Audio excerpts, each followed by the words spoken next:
Hola a todos, espero que estén bien. Pues como ven, el video se va a tratar sobre la angiogénesis. Así que para entrar en tema, primero deben hacerse las siguientes preguntas. ¿Se han preguntado qué tantas cosas intervienen en la curación de una herida? O aún mejor, cuando aparece un nuevo tejido, como más tejido adiposo, más tejido muscular, ¿cómo llegan los nutrientes a ellos? Si lo pensamos de cierta manera, cuando tenemos un tejido, digamos que primero tenemos nuestra vena. Entonces, cerca de la vena, obviamente tenemos mucho tejido. Digamos que hasta aquí llega el tejido, que este es el límite del tejido. Así que lo que está cerca de la vena, obviamente va a tener llegada de oxígeno, de nutrientes. Así que la pregunta sería, si incrementa la cantidad de tejido, ¿cómo llegan nutrientes a esa zona? Solo, por ejemplo, el ejemplo sería que esta barrera, que sería hasta donde llega el tejido, se expanda más. Entonces habrían zonas lejanas del suministro sanguíneo. Entonces la pregunta es, ¿cómo sobreviven? Porque obviamente nos llenamos de células muertas por falta de oxigenación o por falta de nutrientes, a menos que hablemos de un trombo. Entonces, aquí es donde entra uno de los mecanismos de los que les voy a hablar sobre los procesos de vascularización. En este caso hablaré sobre la angiogénesis. En angiogénesis, digamos que esta parte del tejido que está muy alejada no recibe suficiente oxígeno o nutrientes, así que liberan algo conocido como factores angiogénicos. Estos son un tipo de moléculas que son recibidas por las partes superficiales de un vaso. Entonces, la membrana epitelial y también la membrana basal se degradan para poder hacer una reestructuración que permita que un nuevo vaso llegue a esa zona. Entonces eso sería la angiogénesis. Una vez llegan los señalizadores de que se ocupan nutrientes en esa zona de allá, entonces al se degrada esta capa, la capa de la vena, y se empieza a construir un vaso en la dirección donde se requieren los nutrientes. Y este se puede conectar a otro vaso. Solo que este sería un ejemplo simplificado. Entonces, el flujo sanguíneo ahora puede llevar nutrientes a donde se solicitaban. Y este es un mecanismo llamado angiogénesis. La forma explícita de decir qué es exactamente la angiogénesis es el crecimiento de un nuevo vaso a partir de uno preexistente. Esa es la condición para que lo podamos llamar angiogénesis.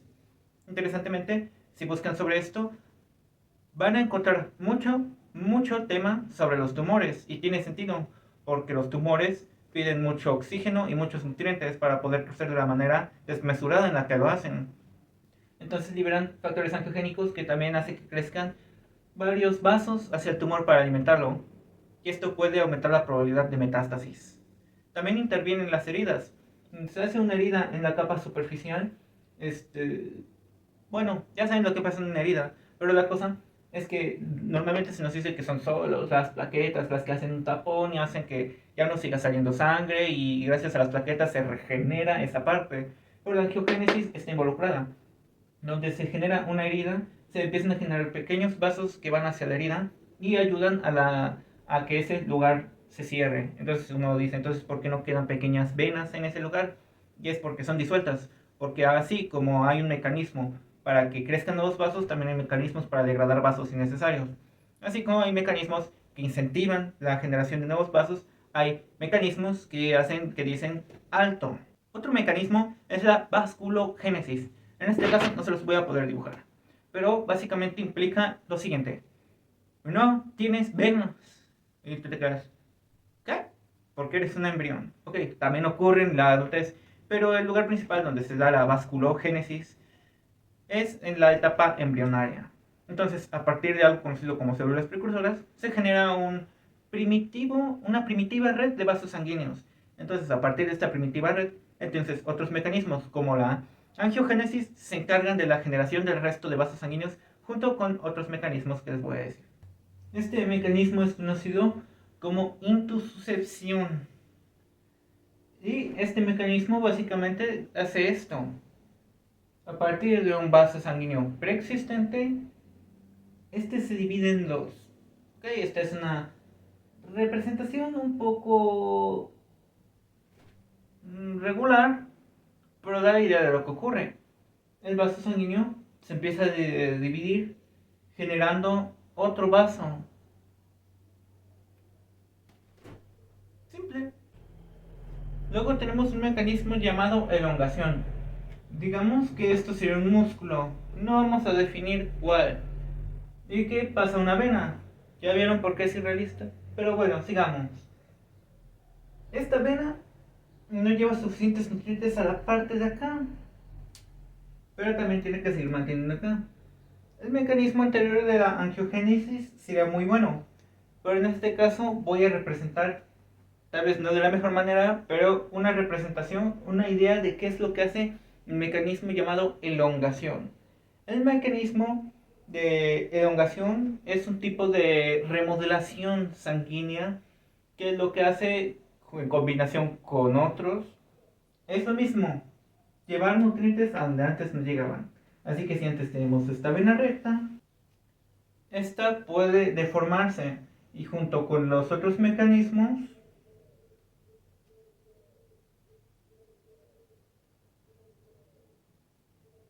generar nuevos vasos para de esta forma, de la forma más eficiente posible, llevar nutrientes a todos los lugares.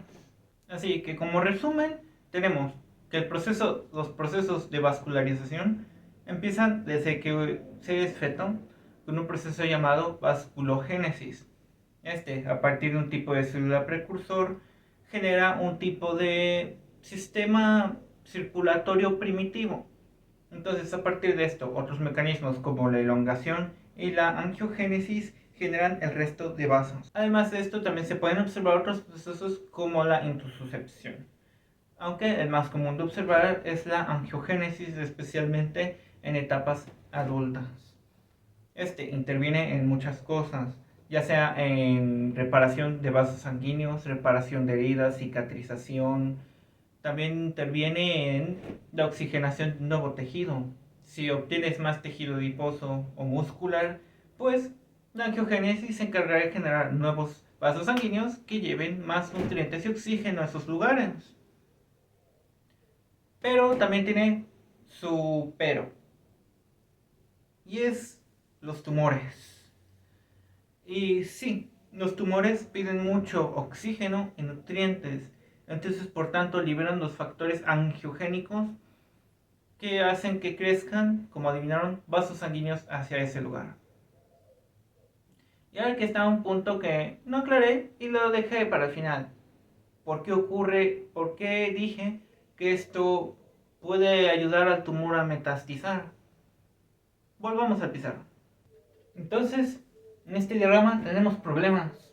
Aquí hay un vaso sanguíneo y aquí tenemos un tumor. Si tenemos el diagrama nada más así, podemos decir que esta cosa vamos a asumir que es benigna y que es un tipo de cáncer no necesariamente tan agresivo. Pero aquí tenemos el problema. Estas cosas se desarrollan, ocupan crecer y crecen descontroladamente. Entonces esta cosa va a decir, un momento, no tengo suficiente oxígeno y suficientes nutrientes para seguir creciendo descontroladamente. Entonces vamos a empezar a liberar los factores angiogénicos y por hipoxia. Entonces estos factores angiogénicos van a ir y va a llegar aquí. Entonces los tejidos especializados en recibirlo van a decir, oh, vaya, un tejido acá necesita más nutrientes. Y de acuerdo a lo anterior que dije, esto significa que se van a degradar las capas superficiales del vaso y va a ocurrir el problemín, el gran problema de que se van a empezar a generar vasos, van a ir hacia el tumor y lo van a suministrar.